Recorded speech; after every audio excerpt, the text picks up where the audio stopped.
Right now, tonight's stunning video giving us some answers in the death of Gershon Freeman while he was locked up at the Shelby County Jail. Its release comes from an unlikely source, the Nashville District Attorney's Office. That's because that office was asked to lead the investigation into the altercation with correction deputies. 33-year-old Freeman died back in October of 2022. Shelby County's medical examiner ruled it a homicide. His family started demanding answers and action months ago. That's about how long the family and activists have been demanding the video be made public. Well-known civil rights attorney Ben Crump, who's representing Freeman's family, also calling for a federal investigation. And it has once again sparked calls for transparency and reform at 201 Poplar. Now, we're about to show you some of the surveillance video from inside the jail provided to us. What was sent to us was 13 minutes long and clearly edited. It will be difficult to watch, but because of all the calls for its public release, we feel it is important to be transparent. The video starts out calmly enough. Two correction deputies appear to be delivering boxed meals. Their body language appears relaxed as they go from cell to cell. But when they get to Gershon Freeman's cell, he lunges at the deputies completely naked and is immediately pepper sprayed. One of many times Freeman will be sprayed.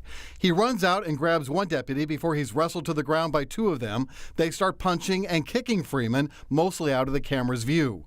We see Freeman get up and try to run again when he's met by four more deputies. More pepper spray, more hitting, until at least 10 deputies are in a hallway, all attempting to subdue him. Two grabbed Freeman's legs at one point. Then the deputies start moving out of the hallway. You can see them pacing by the door at the end of the hall. Many are slipping on the floor, covering eyes, presumably from all the pepper spray. Then we see another camera's view, another hallway. Deputies pulling their colleagues back as Freeman slides into frame, grabbing one officer's leg before running again. Next thing we know, Freeman is near the escalators on the 4th floor. He takes the ones heading up, and some deputies follow. A camera on another floor shows a deputy pushing Freeman against a wall as he seems to take a swing. Two more guards arrive, holding Freeman to the ground, throwing a few punches, and attempting to handcuff him, leaving him lying face down.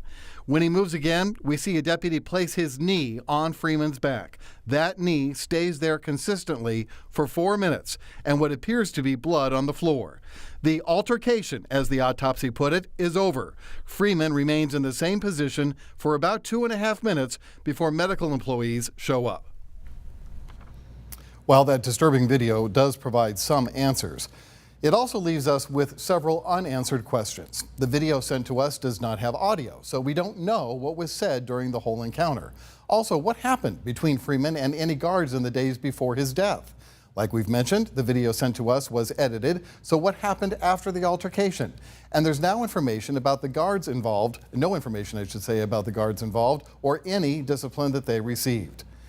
We reached out to Shelby County DA Steve Mulroy for a statement. He referred us to an earlier statement in which he called on that office to investigate as an independent prosecutor, referring to Nashville. And tonight we are hearing from Shelby County Sheriff Floyd Bonner, who is in charge of running the jail. He says, according to the medical examiner, Mr. Gershon Freeman suffered from psychosis and cardiovascular disease and died of a heart attack while being restrained. It is unfortunate, the sheriff goes on to say, that parts of the video are being shown out of context because the full video does show the erratic and violent behavior that led to the need to restrain Mr. Freeman. These corrections officers deserve a fair review of this case. Now, we mentioned attorney Ben Crump is on this case, calling for a federal investigation. Tonight, after seeing the video, his office issued this statement. The newly released footage is visual evidence that at least 10 officers brutalized and beat Gershon to death when he was naked and clearly suffering from a mental health crisis. Crump went on to thank the district attorney for his transparency and said he's confident that criminal charges will be filed against some of the deputies involved. We are working to get more answers in the coming days, including from the sheriff, not only about the video, but also what might come next. To see the full video provided to us by the district attorney in Nashville, it's on our website, abc24.com.